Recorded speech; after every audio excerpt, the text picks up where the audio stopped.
Assalamualaikum warahmatullahi wabarakatuh. Hari ini adalah perkuliahan pertama di semester genap tahun ajaran 2020 dan 2021. Hari ini kita akan membahas tentang struktur beton bertulang, tapi masih materi tentang pengenalan dulu. Jadi beton bertulang itu contohnya apa saja sih? Seperti misalnya kolom, balok, plat. Mungkin kalian pernah dengar shear wall. Kemudian struktur tangga itu juga termasuk beton bertulang. Kalau dinding itu bukan ya, karena dinding materialnya tidak terbuat dari beton dan tulangan. Jembatan juga ada yang terbuat dari beton bertulang. Cuman kalau jembatan karena bentangnya sangat besar, maka perlu ada tambahan kekuatan untuk menopang beban yang lebih besar, yaitu ditambah dengan material stressing. Itu nanti mungkin kalian akan mendapat materi tentang beton pre-stress di semester akhir-akhir. Untuk dosen utama sebetulnya diampu oleh Bu Cinta. Saya ini karena saya masih baru, jadi hitungannya masih membantu dalam penyampaian materi. Tapi untuk RPS atau rencana pembelajaran itu dari Bu Cinta. Ini penilaian dan evaluasinya. Saya mendapat tugas mengajar sebelum UTS. Jadi karena pembagiannya sebelum UTS dan setelah UTS, maka pembagian nilainya bobotnya 50% gitu ya. Jadi saya mendapat jatah bobot nilai 50% yang terdiri dari 5% itu untuk kehadiran, 10% untuk bobot nilai tugas, dan 15% untuk bobot nilai untuk kuis, 20% untuk bobot nilai untuk UTS ya. Ini buku referensi yang rencananya akan saya gunakan, tapi mungkin dengan Bu Cinta beda lagi ya bukunya. Cuman saya yang sebelum UTS saya memakai buku ini. Ini saya beli online di ITB Press. Kalau kalian mau beli bisa beli kolektif atau beli satu kemudian difotokopi. Cuman saya sarankan untuk mengapresiasi penulis, jadi beli online saja, tidak fotokopi itu ya. Harganya 175.000. Untuk panduan yang kedua, cari googling banyak sih. SNI nomornya 2847 tahun 2019, itu yang terbaru. Saya sudah download, sebentar.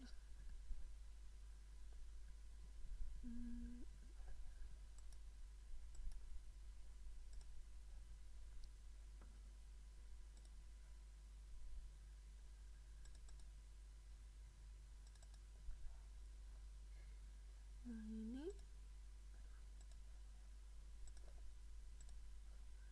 ini adalah SNI khusus untuk beton bertulang. Jadi SNI itu, kalau mungkin sekedar info untuk kalian, bahwa SNI itu sebenarnya adalah translate atau terjemahan dari peraturan yang dibuat oleh American Concrete Institute atau ACI. Jadi ACI kemudian kita terjemahkan dan kita sesuaikan dengan kondisi di Indonesia. SNI ini yang menerjemahkan juga bukan sembarang orang, tapi para profesor dan ahli teknik sipil di Indonesia menyusun SNI. Secara berkala ini diupdate gitu ya, katakanlah diupdate.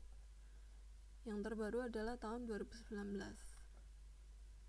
Jadi poin utamanya adalah kolom yang sebelah kiri.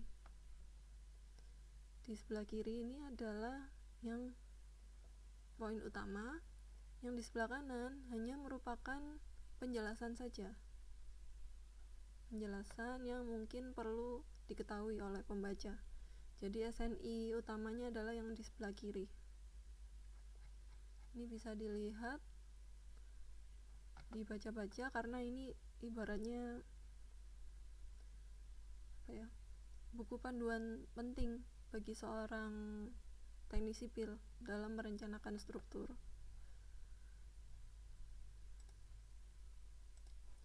Jadi untuk SNI ini adalah untuk beton bertulang. Ada lagi SNI tentang yang baja, saya lupa nomornya. Ada juga tentang khusus pembebanan, nomornya beda lagi gitu. Jadi SNI ada banyak sekali.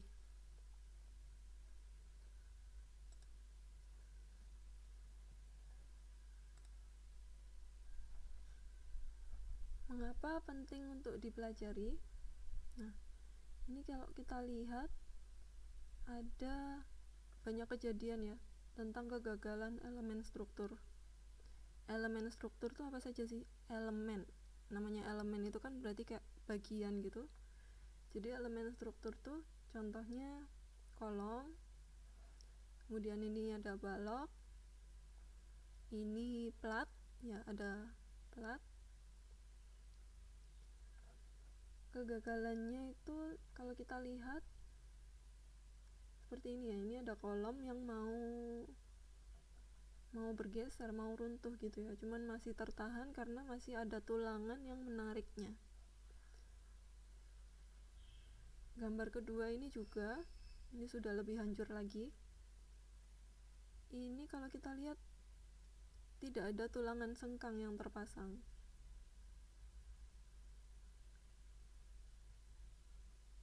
Ada tapi tidak terpasang dengan baik gitu ya.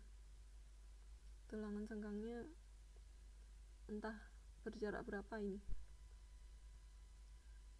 Nah, ini ada plat sudah keropos seperti ini. Awalnya bisa jadi kayak gini adalah mungkin awalnya dia mengalami lendutan yang cukup besar gitu ya, sampai beton-betonnya itu lepas.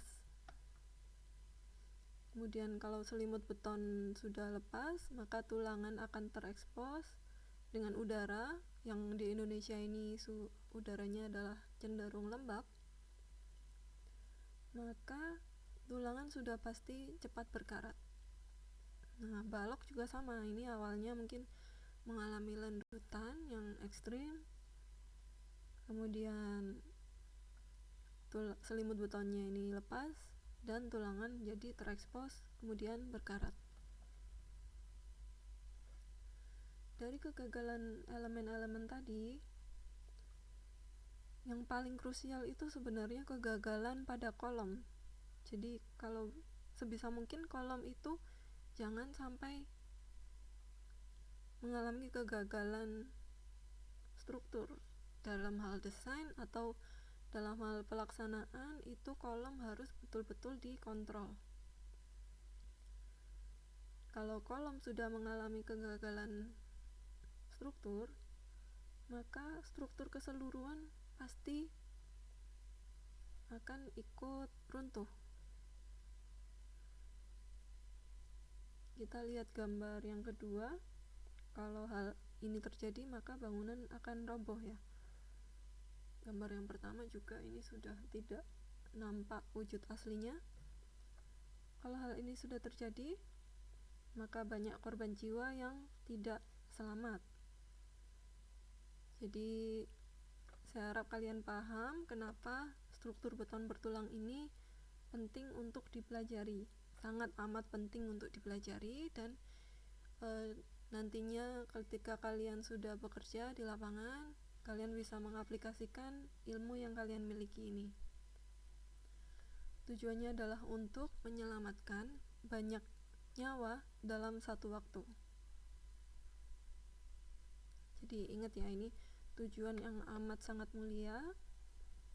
Kalau kalian tahu, dokter itu hanya bisa menyelamatkan satu nyawa dalam satu waktu ya. Dokter kan hanya bisa mengoperasi satu orang di satu ruangan operasi dalam satu waktu. Jangan kita bisa menyelamatkan sekaligus banyak nyawa dalam satu waktu. Jadi ternyata peran seorang teknik sipil itu sepenting itu.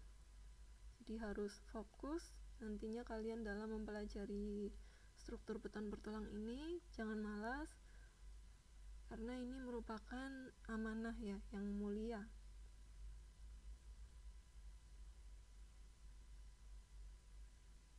Dalam hal pelaksanaan juga, kalau yang nanti kita pelajari ini adalah dalam hal desain harus sesuai prosedur, sesuai SNI. Dalam hal pelaksanaan juga harus tetap dikontrol. Misalnya nanti yang kebagian tugas kerja di bagian lapangan gitu, itu jangan mudah terpengaruh oleh iming-iming negatif. Misalnya ada iming-iming mengurangi jumlah tulangan atau mengurangi spesifikasi standarnya, itu jangan sampai itu terjadi. Jadi ya inilah efeknya. Ini adalah dampak dari mungkin kesalahan kecil yang kita buat berdampak sebesar ini.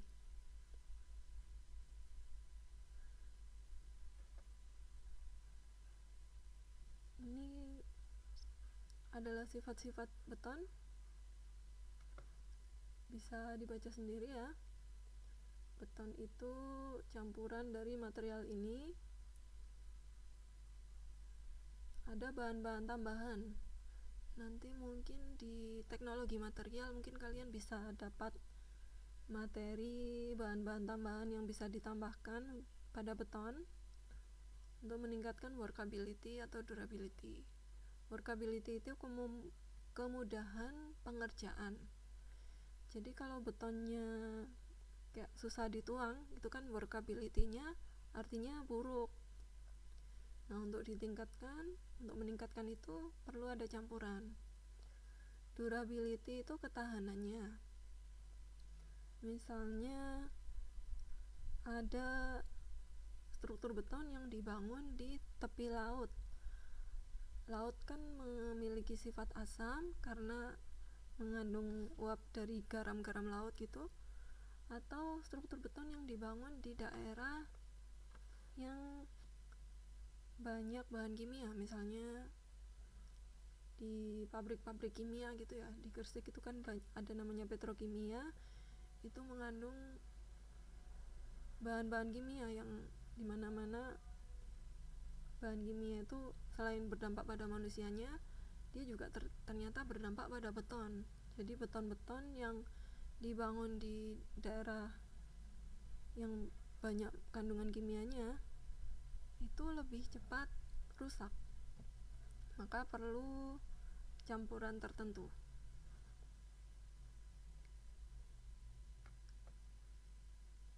Ini bisa kalian baca sendiri.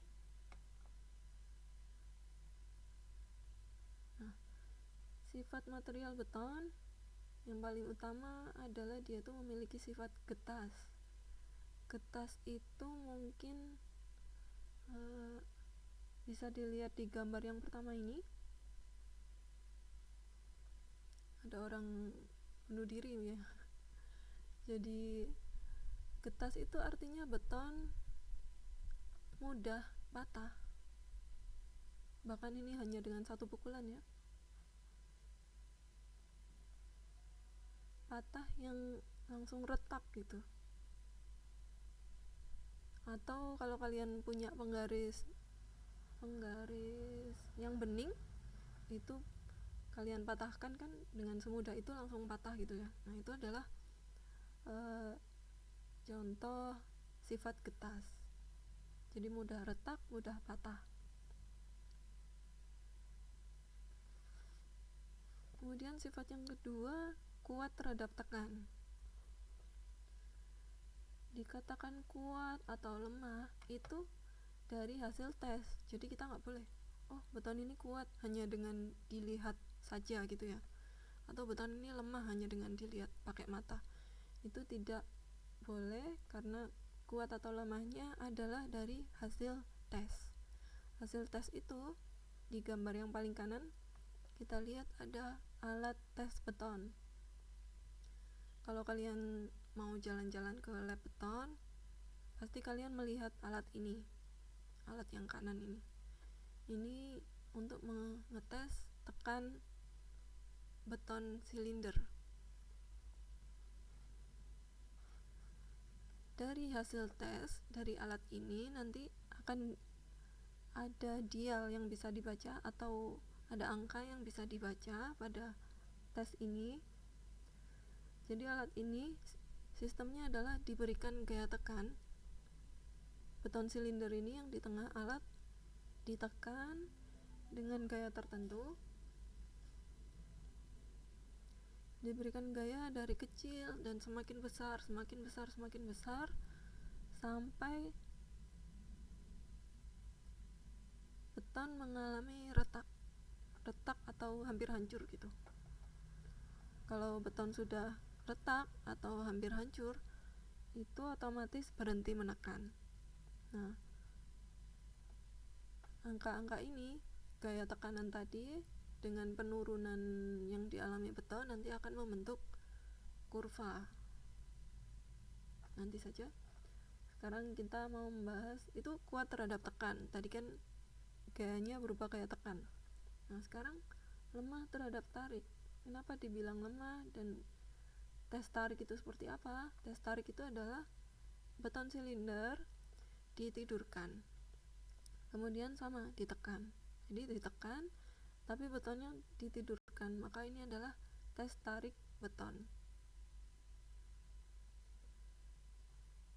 Angka yang didapatkan dari tes tekan yang tadi dengan angka yang didapatkan dari tes tarik yang di bawah ini, gambar yang bawah, itu jauh lebih besar yang hasil tes tekan. Jadi angka itu adalah gaya maksimal yang ditekan pada beton sampai tepat sebelum dia retak atau pecah.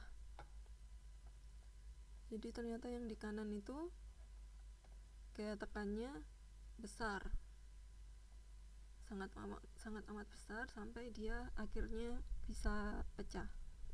Kemudian yang gambar yang bawah hanya ditekan, ada referensi yang bilang mungkin 20% dari gaya tekan yang tadi, kurang lebih 20% saja itu dia sudah retak. Tapi banyak referensi, ada yang bilang 20%, ada yang banyak sih. Hasil tes itu kan juga bervariasi tergantung mutu betonnya juga, jadi persentase tadi tidak mutlak.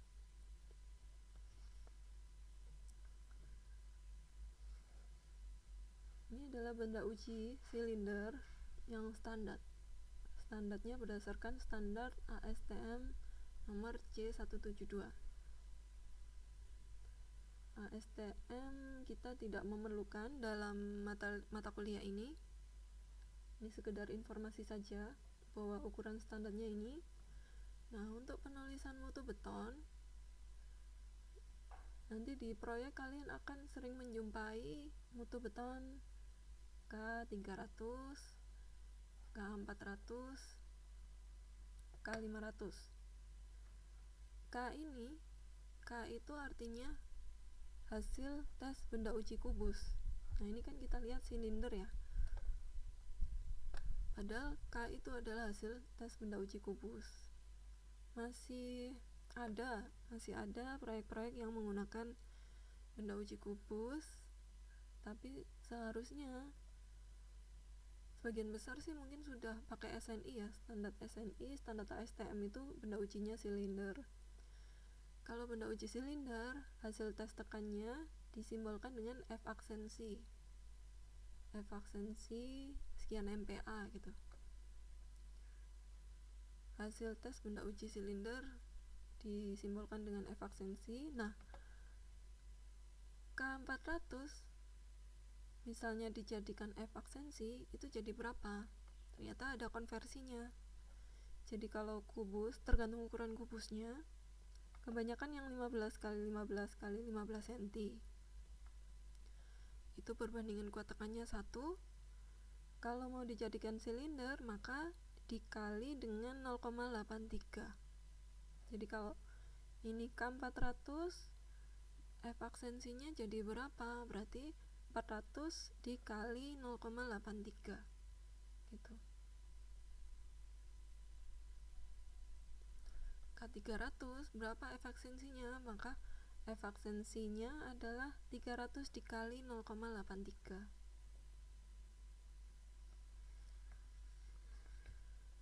Dari hasil kuat tekan, tadi saya bilang kita akan mendapatkan suatu kurva atau grafik atau diagram tegangan regangan beton atau stress strain diagram.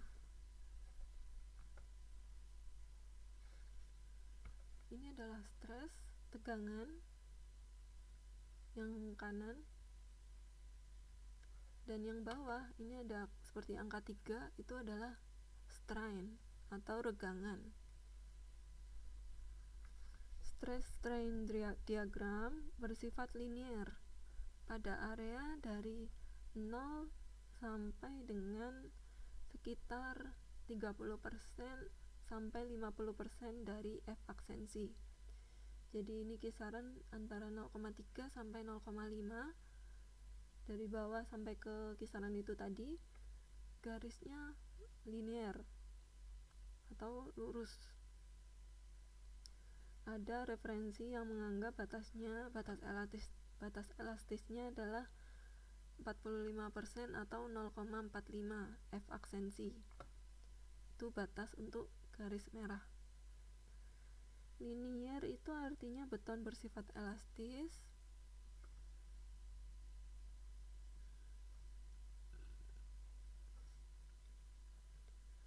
Seperti elastis itu artinya seperti karet.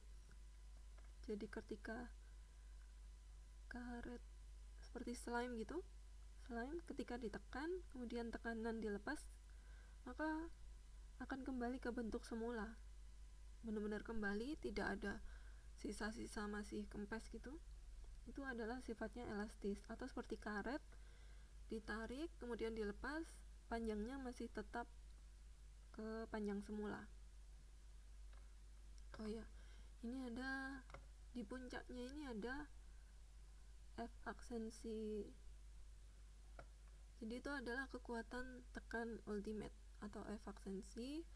Artinya tadi ketika ditekan, beton ditekan, benda uji silinder itu ditekan, kekuatan tekan maksimal sampai pada akhirnya dia itu pecah atau retak, yaitu adalah F aksensi.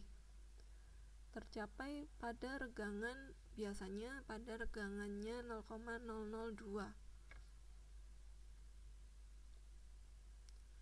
Regangan itu adalah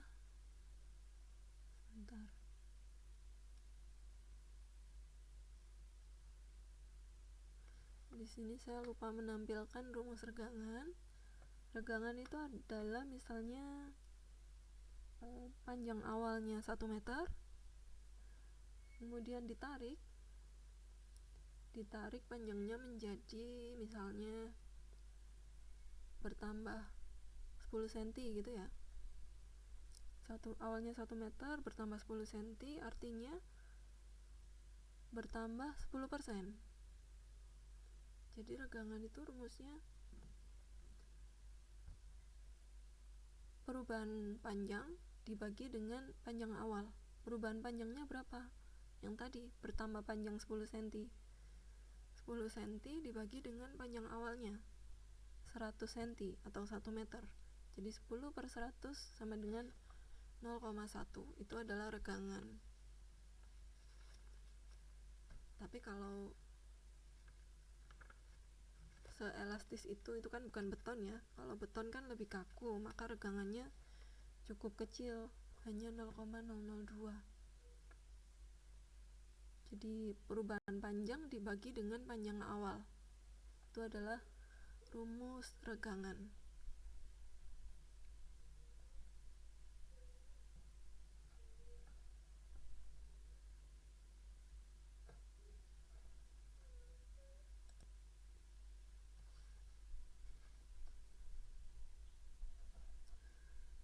Tadi garis merah sudah saya jelaskan tentang area yang sifatnya elastis.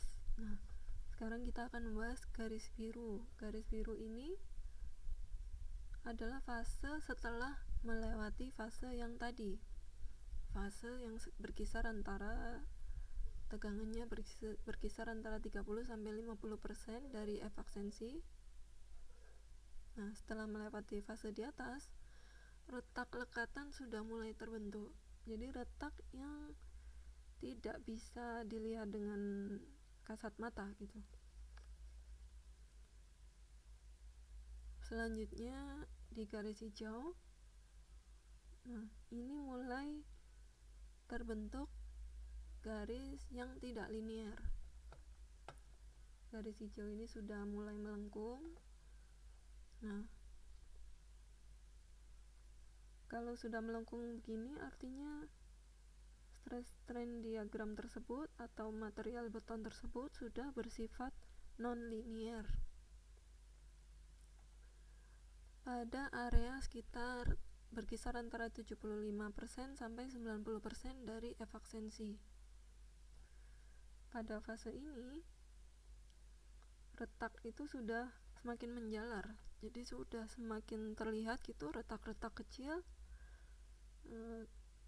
Ketika semakin ditekan, bentuknya ketika dikembalikan, ditekan kemudian dikembalikan ke bentuk semula, misalnya tekanannya dilepas, bentuknya sudah tidak kembali ke bentuk semula, tapi karena sudah ada retak-retak, maka sudah ibaratnya mampet sedikit gitu ya, sudah ada retak, jadi tidak kembali ke bentuk semula. Itu adalah arti dari non-linear, sudah tidak elastis. Atau tidak elastis artinya bersifat plastis. Non-linear bisa diartikan dengan plastis. Sudah masuk dalam kondisi plastis gitu ya.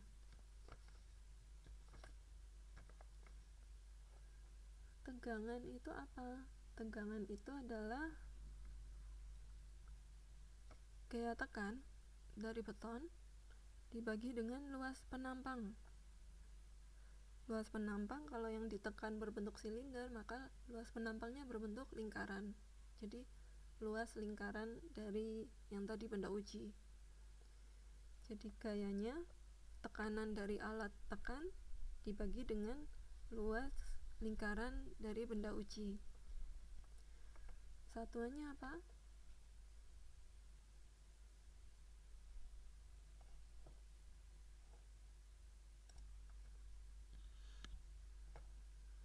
Satuan dari tegangan atau stres atau tadi rumusnya adalah gaya dibagi luas atau P papa ya, P per A.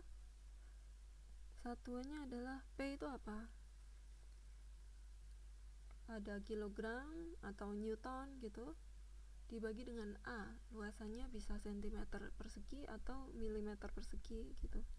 Jadi satuannya adalah kilogram per centimeter atau newton per milimeter. Kilogram per centimeter kuadrat atau newton per milimeter kuadrat atau MPa, megapascal. Nanti akan saya jelaskan tentang konversi satuan. Kalau regangan tadi saya sudah jelaskan ya, regangan itu adalah perubahan panjang atau pertambahan panjang dibagi dengan panjang awal. Jadi satuannya apa? Regangan. Perubahan panjangnya dalam satuan milimeter misalnya atau sentimeter dibagi dengan panjang awal, satuannya juga milimeter atau sentimeter, maka regangan tidak memiliki satuan karena milimeter per milimeter hilang.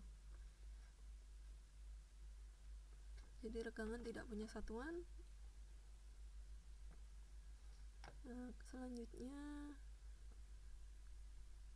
setelah mencapai puncak, setelah retak sedikit, kemudian akhirnya sampai dia retak cukup banyak atau hampir hancur gitu,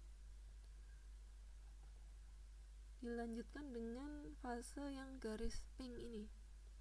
Garis pink ini adalah fase setelah beton menerima tekanan yang maksimal, paling besar ya.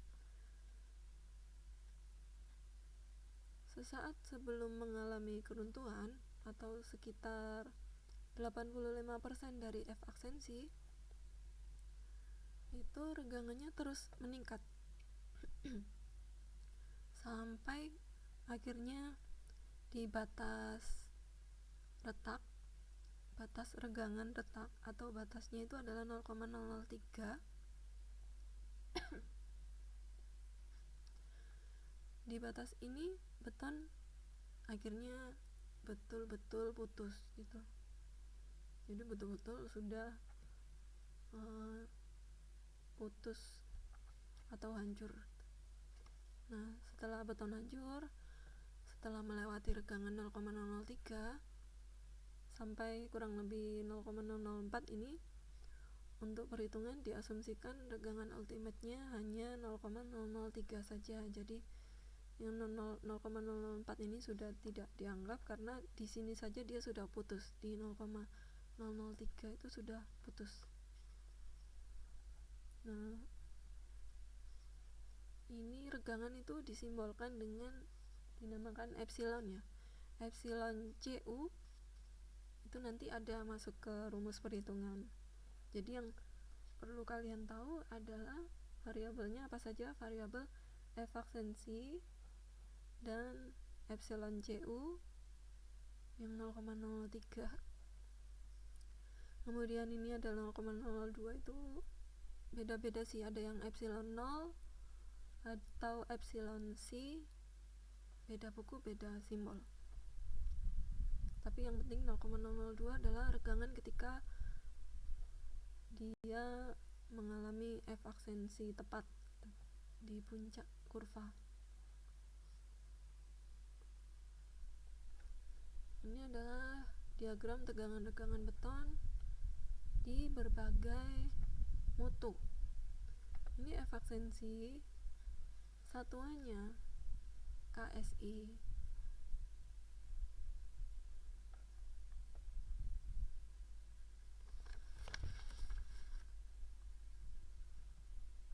Bentar ya.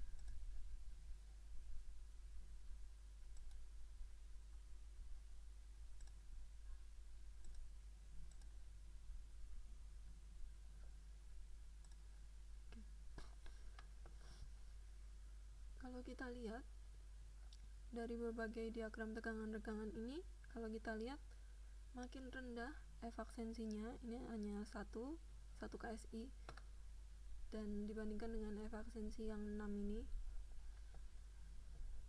regangan akhirnya itu semakin besar, jadi semakin ke kanan.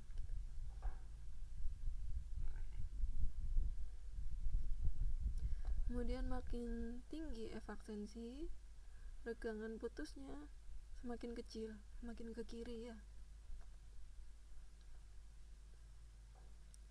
Kemudian makin tinggi F aksensi, makin tinggi, maka panjang bagian linear itu semakin panjang. Jadi kalau yang F aksensi yang kecil ini, yang linear paling cuman dari sini sampai sini ya.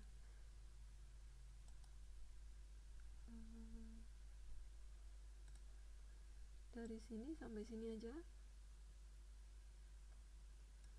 Yang F aksensi yang besar mungkin bisa sampai, yang pakai aturan yang tadi, sekitar 45% F aksensi. Jadi 6 dikali 45%-nya sekitar berapa? 5an gitu ya, 3an, sekitar 3 kurang sedikit di sini. Ini adalah bagian linearnya, jadi garisnya panjang banget dari 0 sampai segini.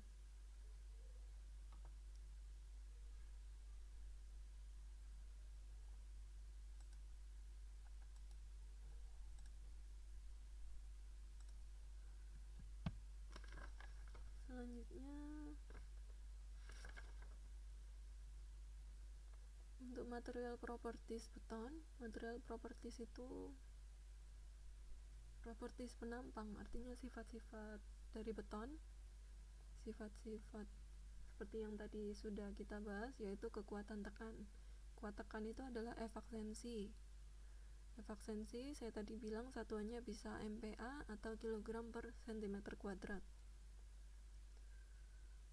Ini adalah konversi satuannya. Nanti akan saya jelaskan lebih detail tentang konversi satuan. Ini yang MPa ke kilogram per cm aja. Kemudian ada sifat yang kedua. Kuat tekan beton bisa dilihat di sini ya, yang tadi kita bahas ukuran silindernya sesuai ASTM-nya adalah ukuran ini. Pada usia 28 hari itu dia dites di lab, dipengaruhi oleh ini adalah kuat tekan beton. Untuk modulus elastisitas itu adalah, artinya namanya aja elastis, artinya dihitungnya di area atau di garis yang elastis. Garis elastis berada di antara 0 sampai berkisar antara tadi berapa? 0,3 sampai 0,5 efaksensi, atau ada referensi yang bilang 0,45. Terserah nanti referensi yang mana yang kalian pakai, berkisar antara itu. Modulus elastisitas itu artinya kemiringan garis area elastis atau area linear. Jadi kemiringan itu apa? Panjang sisi tegak dibagi dengan panjang sisi horizontal. Ya udah, 0, berapa kita mau pakai, 0,3 boleh atau 0,45 fc boleh, 0,5 efaksensi itu aja yang dipakai ya. Panjang sisi tegak sekitar mungkin 0,3 efaksensi gitu. Misalnya 0,3 efaksensi, angkanya ketemu berapa nanti dibagi dengan, di sini ada regangannya berapa.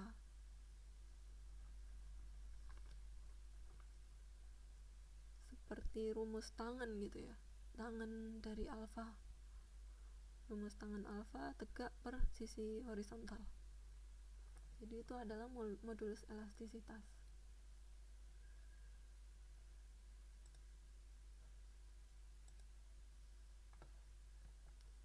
Kalau nggak mau ribet, tadi kan kita pakai rumus kemiringan atau seperti rumus tangan gitu, bisa pakai rumus yang ini, yang bawah. Nilai modulus elastisitas bisa pakai rumus yang atas atau yang bawah. Kalau yang atas itu untuk SI unit.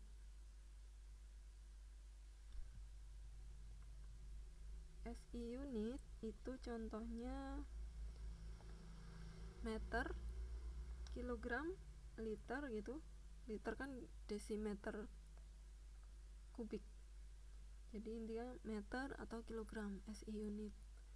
Kalau imperial unit kalian mungkin nggak pernah dengar ya, karena memang kita tidak menggunakan itu. Satuannya seperti feet, inch, pound, itu adalah imperial unit. Kalau Indonesia pakai SI unit, standar internasional mungkin ya. Jadi kita pakai rumus yang atas atau yang sering dipakai itu yang ini.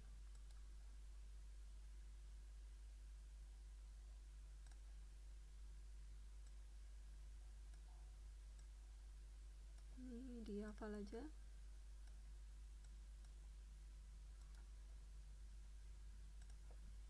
Ini yang akan sering kita pakai untuk beton normal. Kalau pakai rumus yang atas, kita perlu variabel tambahan yang harus kita ketahui, yaitu WC atau water content. Yang daripada susah-susah, kita pakai yang ini saja, cukup pakai efisiensi.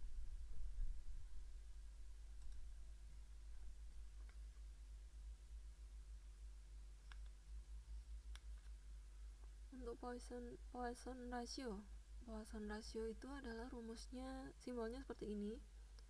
Rumusnya adalah regangan transversal dibagi dengan regangan longitudinal. Jangan lupa tandanya negatif. Rata-rata Poisson rasionya untuk beton adalah 0,2. Kalau kalian pengen gak bisa membayangkan ya Poisson ratio itu apa, ini adalah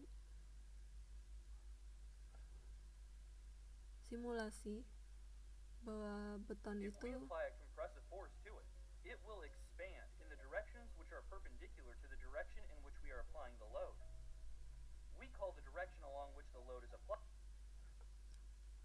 jadi itu ya, awalnya bentuknya seperti ini, ketika ditekan maka akan memampat, tapi luasannya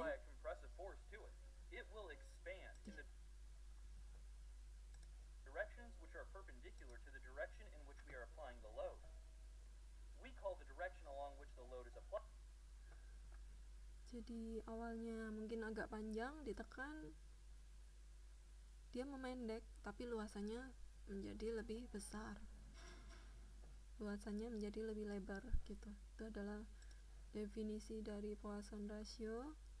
Jadi regangan transversal itu ke samping.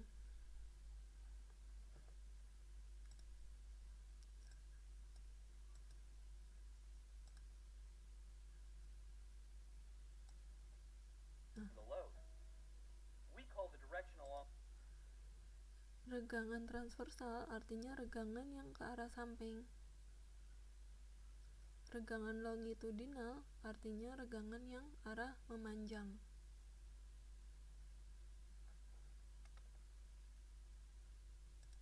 Jadi ketika dimasukkan, kita akan mendapat Poisson ratio. Anggap saja 0,2. Diinget-inget aja daripada bingung menghitung, karena ini kan perlu alat.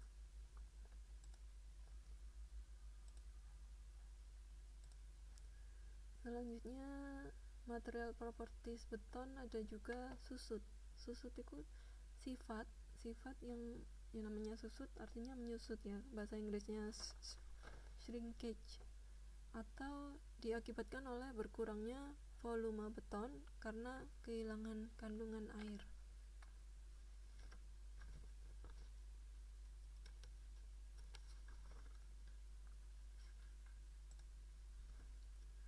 Ini bisa kalian baca sendiri, susut itu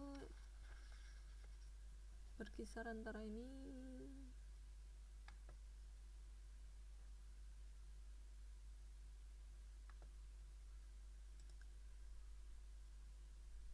Faktor penyebabnya juga ada pendetalanya.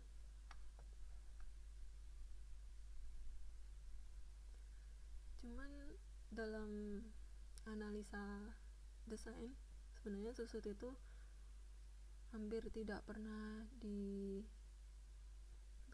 dijadikan pertimbangan, jadi tidak diperhitungkan susut. Tapi kalau untuk struktur beton pratekan, nanti di semester akhir susut itu harus diperhitungkan. Untuk beton bertulang biasa seringnya sih tidak diperhitungkan, kecuali mungkin untuk yang betonnya bervolume besar gitu ya, mass volume, itu mungkin diperhitungkan. Tapi kalau beton gedung biasa tidak perlu sih. Untuk rangka itu adalah pertambahan regangan yang semakin bertambah seiring waktu akibat adanya beban yang bekerja, walaupun beban yang bekerja itu hanya tetap. Misalnya ada suatu ruangan di lantai 10, di tengah ruangan itu ada lemari yang besar dan berat atau berangkas gitu ya. Bebannya besar, tetap tidak bertambah, bertambah diisi buku, tidak bertambah diisi apapun. Tapi seiring berjalannya waktu, regangannya semakin bertambah. Tapi ini dalam jangka waktu yang cukup lama, puluhan tahun gitu. Itu adalah rangka.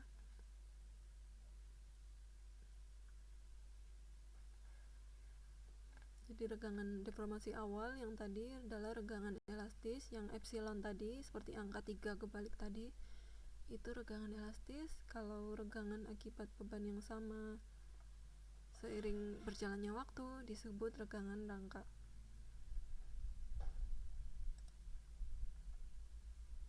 Ini bisa kalian baca sendiri. Ini juga seperti susut tadi, hampir tidak perlu diperhitungkan dalam desain struktur beton bertulang biasa.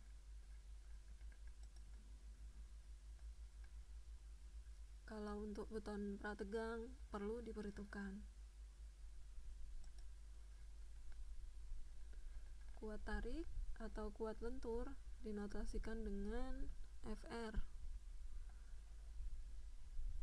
Tesnya pakai tes tarik yang tadi saya jelaskan.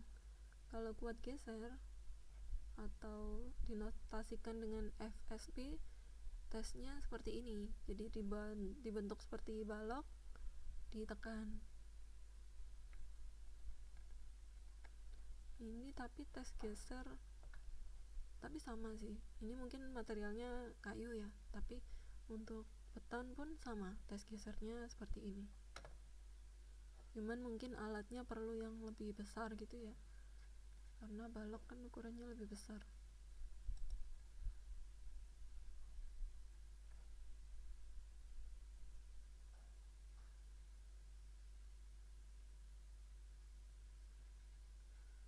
Sifat material baja tulangan. Tadi beton sudah kita kupas tuntas, sekarang beralih ke material baja tulangan. Bersifat elastis. Tadi beton kan getas, nah ini sekarang baja tulangan itu lebih ke elastis. Jadi kalau seperti karet gitu, ditarik bertambah panjang, misalnya bertambah panjang 2 mm gitu. Ketika dilepaskan kembali, maka kembali ke panjang semula.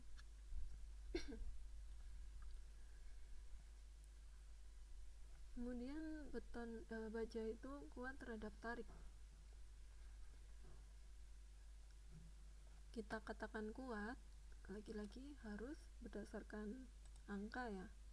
Kuat karena dari hasil tes tarik didapatkan nilai yang tinggi. Jadi gaya tariknya ditarik dengan gaya tertentu sampai gaya tarik yang cukup besar baru dia sampai putus. Nah itu karena gaya tariknya tadi sampai di angka yang besar, maka disebut kuat atau kuat memikul beban besar gitu. Tidak akan saya jelaskan detail karena nanti ada material, ada mata kuliah khusus baja. Nah, ini hanya sepintas akan saya jelaskan tentang diagram tegangan regangan baja. Sama seperti yang tadi, ini adalah tegangan dan ini adalah regangan. Untuk daerah A, daerah yang hijau, yang di highlight hijau, ini kondisinya masih elastis. Elastis seperti yang tadi, garisnya masih lurus. Ketika gaya dihilangkan, maka nilai tegangan regangannya kembali ke titik 0.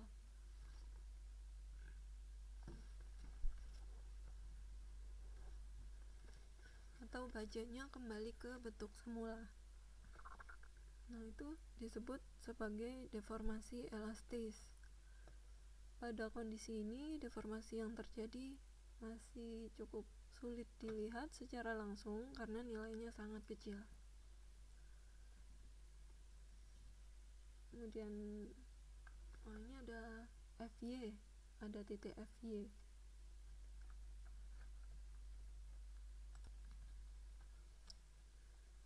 Titik FY ini adalah batas puncak dari garis elastis. FY itu adalah tegangan ya, di sini. Nilai FY itu ada di sini, di kiri. Yang tadi beton kan F aksensi, sekarang untuk baja FY. FY itu tegangan leleh. Bahasanya FY itu artinya tegangan leleh. Ini nanti kita harus tahu karena ini nanti masuk ke rumus dalam perencanaan beton bertulang. Setelah melewati FY, maka masuk ke area B. Area B adalah kondisi plastis. Jadi seperti sudah tidak kembali ke bentuk semula ketika gaya tarik itu dilepaskan.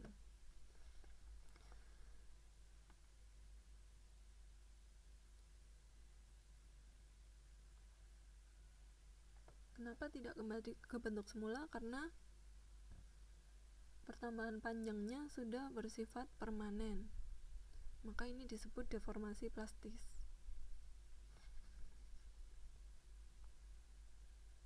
Ini juga masih belum terlihat. Kalau yang tadi kan ini seolah-olah kita melakukan tes tarik baja gitu ya. Masih cukup kecil nilai deformasinya. Deformasi itu artinya pertambahan panjang. Kalau regangan kan pertambahan panjang dibagi dengan panjang awal. Nah, deformasi itu pertambahan panjang aja.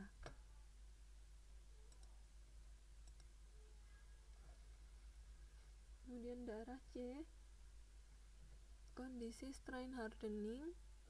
Ini area C. Disebut strain hardening karena strain itu apa? Regangan. Hardening artinya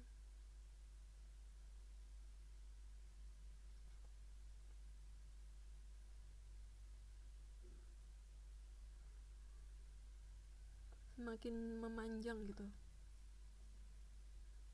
Jadi regangan yang semakin memanjang walaupun gaya tariknya kecil. Jadi seolah-olah seperti elastis ya, ditarik dan memanjang. Tapi ditariknya padahal sedikit. Regangannya itu seolah-olah besar gitu. Jadi seperti hampir-hampir mau putus. Nah, pada fase ini itu kalau kita ini bisa dilihat dengan kasat mata. Kalau kita melihat secara langsung tes tariknya ya, pada fase ini akan terlihat bahwa baja itu seperti tertarik dan semakin kecil penampangnya, semakin tipis. Nah, itu disebut sebagai neck atau leher gitu. Neck atau leher itu adalah penampang yang semakin kecil tadi gara-gara ditarik.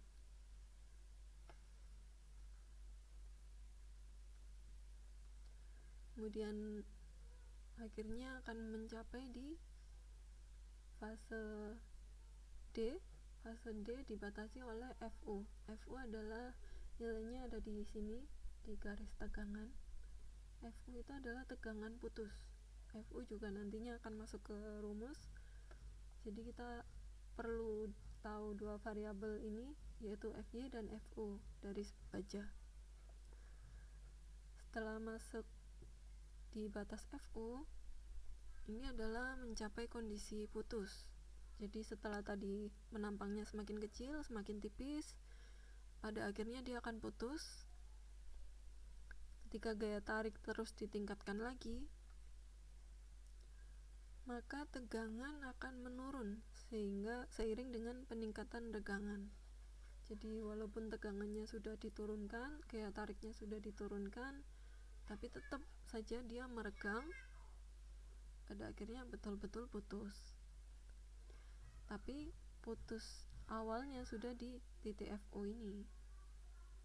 Jadi hanya FO ini yang akan kita jadikan acuan untuk tegangan putus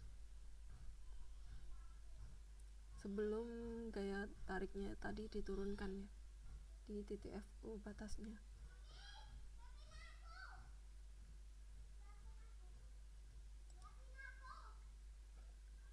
Ini diagram tegangan-regangan dengan pada baja yang bervariasi mutunya. Ini grade 40, satuannya KSI ya. Grade 60 atau baja yang mutunya lebih tinggi, grade 75 mutunya lebih tinggi lagi. Maka bentuk stress strain diagramnya berbeda-beda, tapi hampir sama ya. Untuk fasenya hampir sama, fase elastisnya juga sama. Ini fase elastis, fase plastis, dan ini strain hardening. Elastis, plastis, strain hardening. Untuk satuannya ini kan KSI. KSI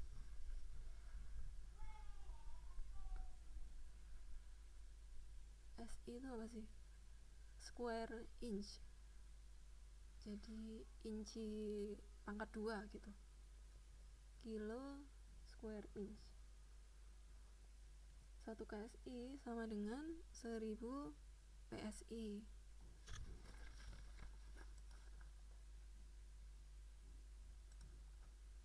Seribu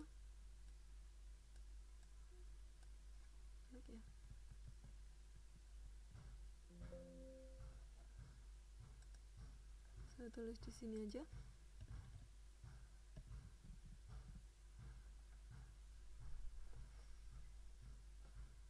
Kemudian nah ini ada 1 kg itu berapa newton? 1 kg sama dengan 9,8 newton. Dibulatkan 10 newton. Kalau 1 KSI adalah 1000 PSI pound square inch. Ini KSI itu kilo pound square inch. Yang tadi satuan apa tadi? Satuan yang bukan SI ya. Kalau satuan SI kita pakai yang MPa. Konversinya adalah yang 1000 ini 1000 PSI dibagi dengan 145 dibagi 145 sama dengan sekitar 6,89 MPa.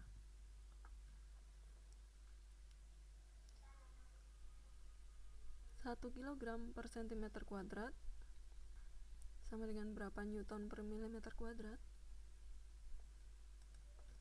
Tadi 1 kilogram itu 10 ya, anggap aja 10 newton.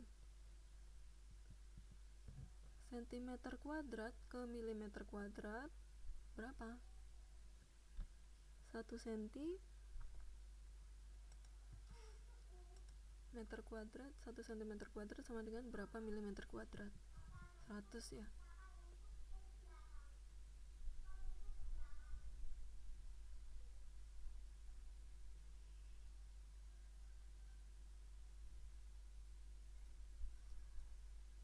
Maka hasilnya adalah 0,1 MPa. Karena newton per milimeter kuadrat sama dengan MPa.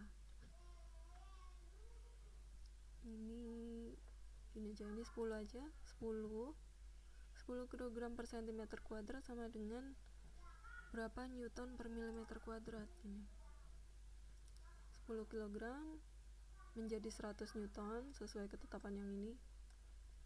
10 kg menjadi 100 newton, 1 cm nya menjadi 100 mm.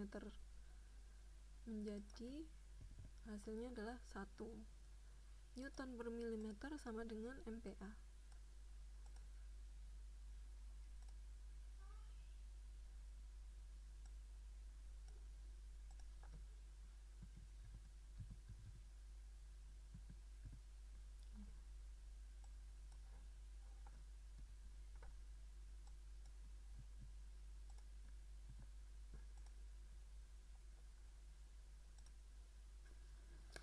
Ini kurang lebih konversinya seperti itu.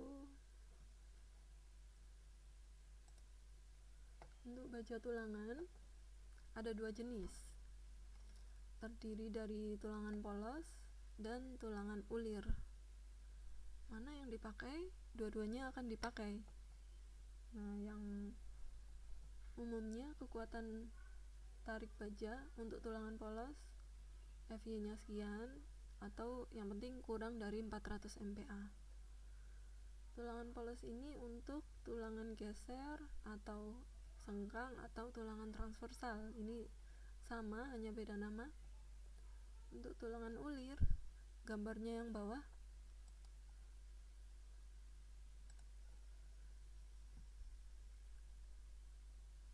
mutunya sekitar 400 MPa atau yang penting kurang dari 550 MPa. Karena kalau lebih dari 550 MPa itu adalah mutu baja untuk tulangan prategang. Nah, tulangan ulir ini untuk tulangan utama, tulangan atau tulangan longitudinal, itu sama. ES tadi adalah modulus elastisitas. ES adalah modulus elastisitas dari baja. 200.000 MPa. Untuk Poisson rasio untuk baja 0,3.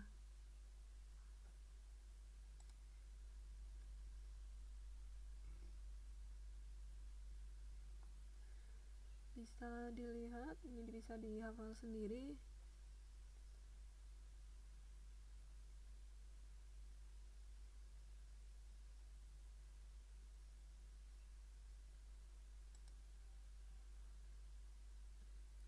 Tulangan utama itu adalah yang ini, tulangan utama atau tulangan lentur atau tulangan longitudinal yang tadi menggunakan baja ulir,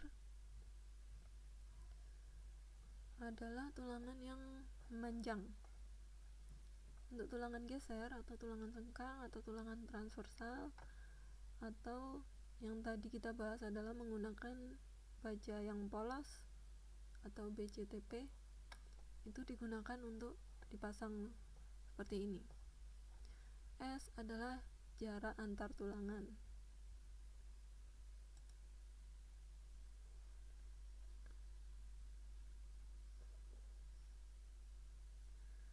Kemudian ini yang paling penting, prinsip dasar struktur beton bertulang.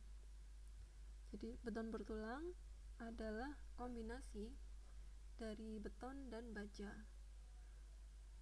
di mana baja tulangan memberikan kekuatan tarik yang tidak dimiliki beton. Karena kita ingat tadi beton itu lemah terhadap tarik, maka baja itu seolah-olah melengkapi gitu ya, membantu kekuatan tariknya agar tidak retak.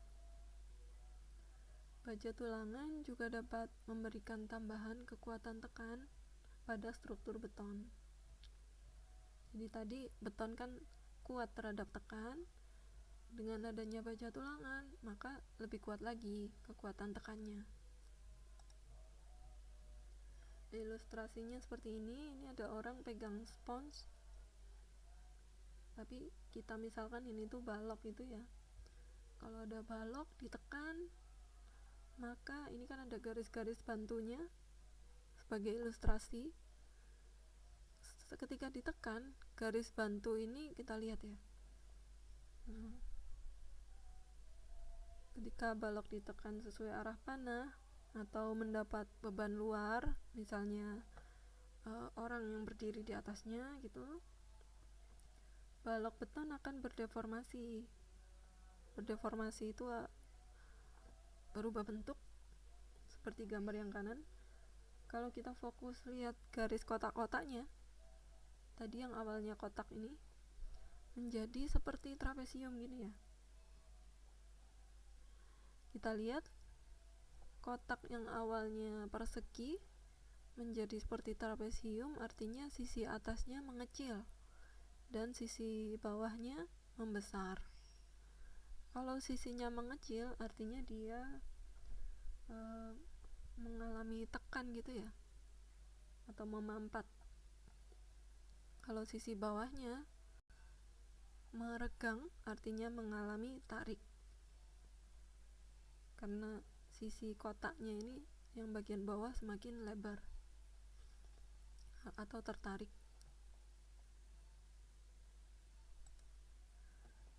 Kita bayangkan spons tadi adalah suatu material beton. Nah, tadi kita ingat beton itu lemah terhadap tarik. Yang mengalami tarik adalah yang bagian bawah karena bebannya dari atas. Kalau beton diberikan beban yang sama, maka sisi atas tertekan dan sisi bawah tertarik. Maka karena lemah terhadap tarik, balok yang terbuat dari beton ini akan memiliki kecenderungan untuk retak di bagian bawah, atau tergantung arah bebannya ya. Kalau bebannya panahnya ke atas, maka yang mengalami retak adalah yang atas. Tapi kan kebanyakan beban itu searah dengan gravitasi ya, dari atas ke bawah. Jadi bagian bawah mengalami retak.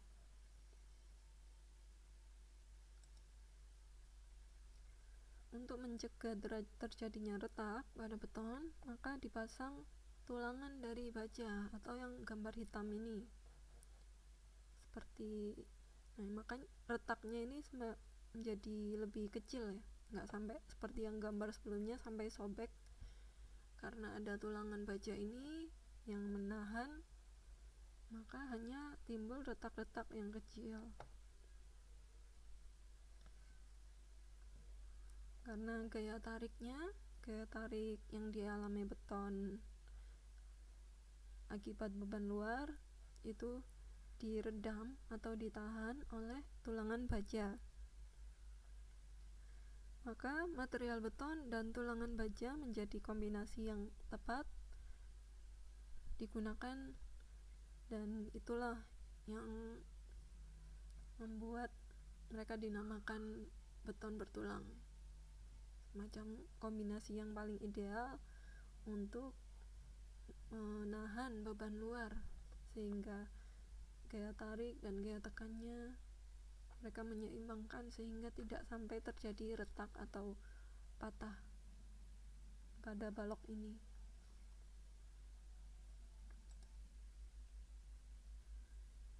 Konsep perancangan yaitu kekuatan elemen struktur lebih besar atau lebih kecil dari beban luar. Jadi kekuatan dari materialnya, misalnya elemen strukturnya balok, kolom, plat gitu ya.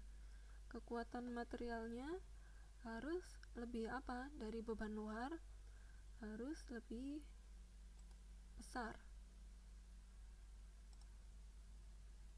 Kekuatan elemen strukturnya harus lebih besar dari beban luar. Berlaku juga untuk semua gaya dalam. Artinya kalau yang ditinjau adalah momen, maka momen tahanannya atau kapasitas momennya harus lebih besar dari bidang M atau momen yang ditimbulkan akibat beban luar yang bekerja. Kalau kalian ingat bidang M di Mektek 1 kan kalian bikin bidang M.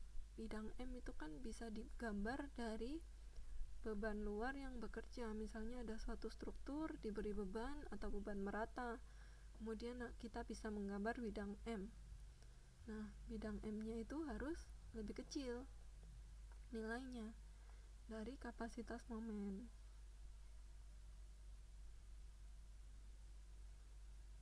bidang D, bidang N juga. Bidang D itu geser atau lintang. Bidang N gaya normal atau gaya yang searah dengan sumbu batang. Nah, bidang-bidang itu adalah gaya dalam akibat beban luar yang bekerja yang di kanan ini.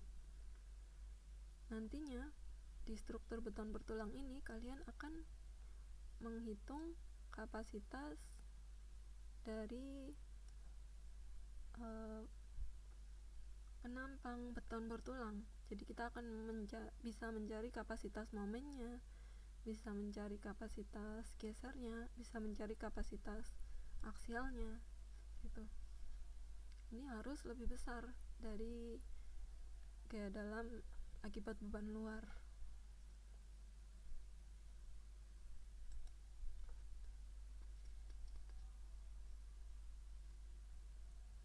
Jadi bisa disimpulkan bahwa kekuatan atau kapasitas menampang harus lebih besar dari beban luar. Beban luarnya,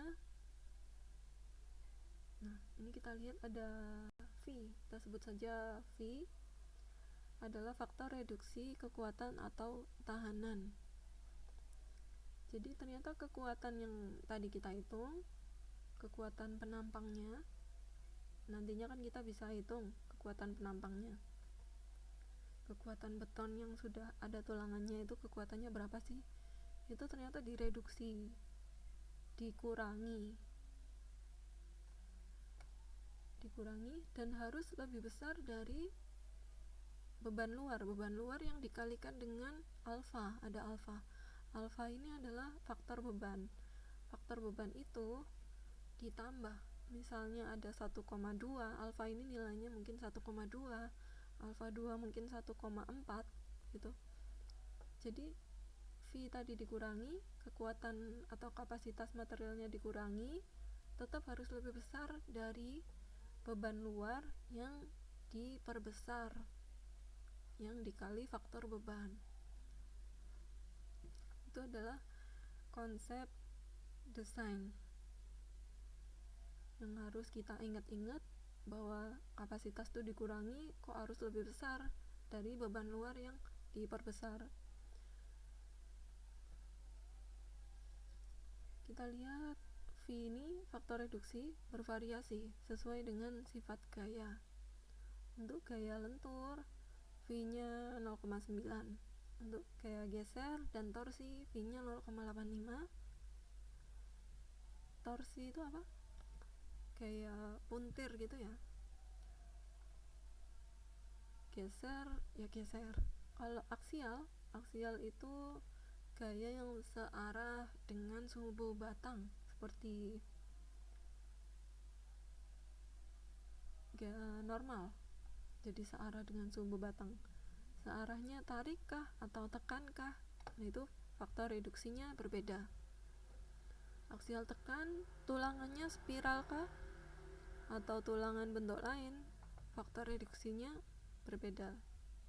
Ini artinya tulangan sengkangnya ya, tulangan sengkangnya apakah berbentuk spiral atau kotak-kotak, faktor reduksinya beda.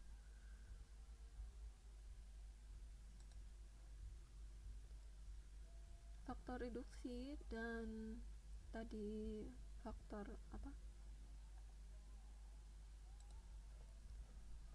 beban dan faktor reduksi itu kita mengacu ke SNI yang di awal saya sebutkan. Untuk struktur beton bertulang kita pakai SNI 2847, yang terbaru adalah tahun 2019. Ini abaikan ya, ini belum saya hapus. Ini bisa dibaca sendiri. Intinya kita pakai SNI 2847, tahunnya yang terbaru 2019. Mengacu SCI, saya kurang tahu mengacu SCI berapa yang 2019. Jadi kalau SCI itu diupdate, maka SNI kita beberapa tahun kemudian juga pasti sudah update gitu, karena Kenapa butuh waktu beberapa tahun? Karena para ahli atau profesor di Indonesia juga perlu waktu kan untuk membahas ACI itu, dibahas dulu, di translate dulu, kemudian disesuaikan dengan sifat material di Indonesia, maka baru bisa diterbitkan SNI yang terbaru gitu. Jadi ini kita lihat ACI 2011 menjadi SNI 2013. Ternyata perlu waktu sekitar 2 tahun ya. Mungkin SNI yang terbaru tahun 2019 mungkin dari ACI tahun 2017 mungkin ya. Nah, ini faktor reduksi tadi sudah kita bahas sepintas, tapi ini cukup lebih detail lagi. Faktor reduksinya lebih lengkap lagi ada di SNI.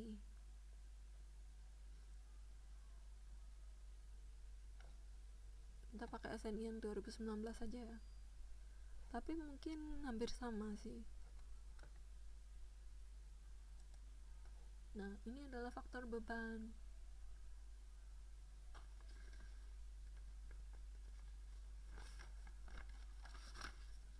Faktor beban yang tadi saya bilang alfa itu adalah ini. D itu beban mati, D dan L beban hidup.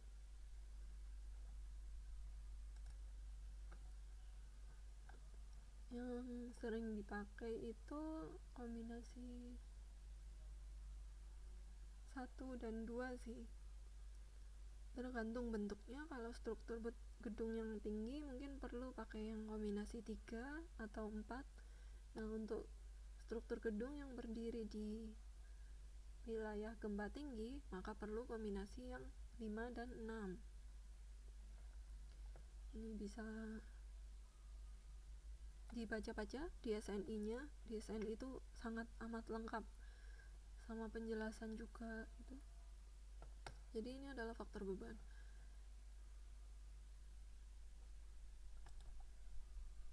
Sepertinya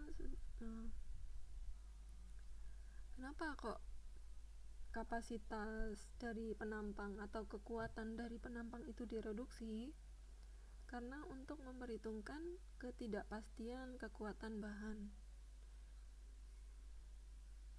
Misalnya kita mendesain mutu beton itu efisiensi 50 MPa.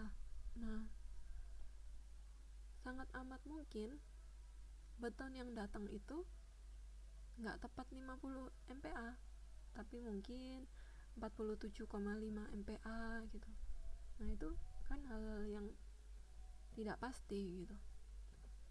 Memang waktu material datang kita tes, tapi kan tesnya hanya sampel ya, tidak betul-betul setiap truk mixer datang dites, tapi hanya sampel. Nah, itu ada banyak ketidakpastian, maka kita perlu menggunakan mereduksi kemampuan atau kapasitas elemen struktur. Yang kedua, aproksimasi dalam analisis. Aproksimasi itu memaksimalkan itu mungkin ya, memperkirakan untuk perkiraan yang lebih jelas. Jadi kira-kira nggak mungkin lah kita merencanakan suatu desain berkapasitas sekian, nggak mungkin. Secara statistik tidak mungkin pasti tepat sekian. Jadi jaga-jaga kekuatannya akan berkurang. Kemudian variasi ukuran penampang beton dan penempatan tulangan yang tidak pas. Ini di tahap pelaksanaan ya, misalnya bekistingnya mungkin miring gitu. Misalnya bikin balok bekistingnya miring, atau bikin kolom bekistingnya terlalu kecil. Kemudian penempatan tulangannya juga mungkin tidak pas, mungkin tenaga di lapangan itu kurang ahli dan GUC-nya tidak mengontrol dengan baik, maka cari aman saja diberi faktor reduksi. Faktor reduksi sudah ditetapkan di SNI, nilainya juga sudah ada, itu pasti sudah dari hasil riset, para ahli satu Indonesia dan mengacu kepada American Concrete Institute. Jadi kita tinggal pakai faktor reduksi itu. Juga kita memprediksi timbulnya masalah dalam pekerjaan lapangan gitu. Itu adalah kenapa kita harus mereduksi atau mengurangi kekuatan dari elemen struktur yang kita desain.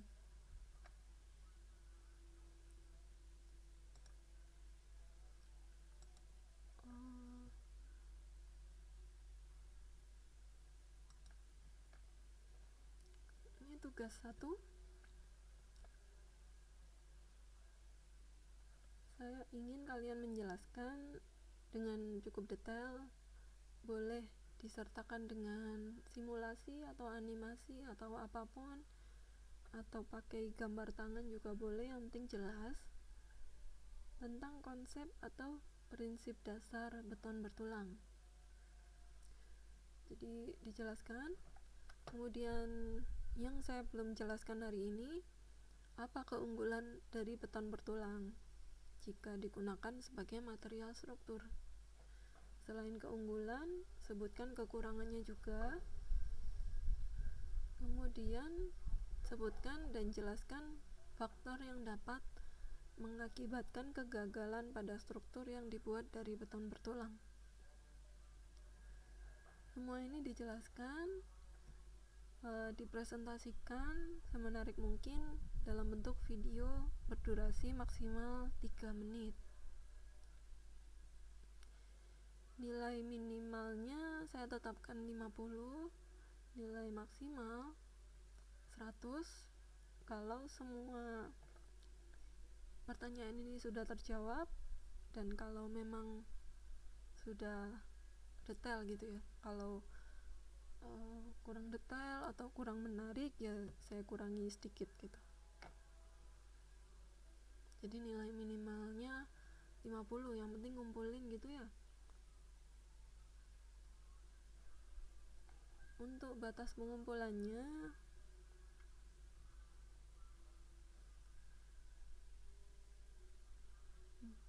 disamakan aja, karena materi ini kan saya share dalam waktu yang bersamaan.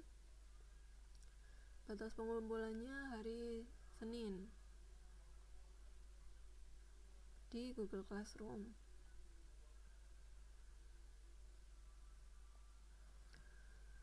Oke, mungkin itu materi dari saya. Semoga bermanfaat dan semoga bisa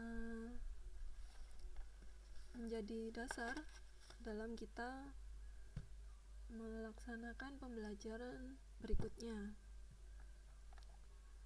Wassalamualaikum warahmatullahi wabarakatuh.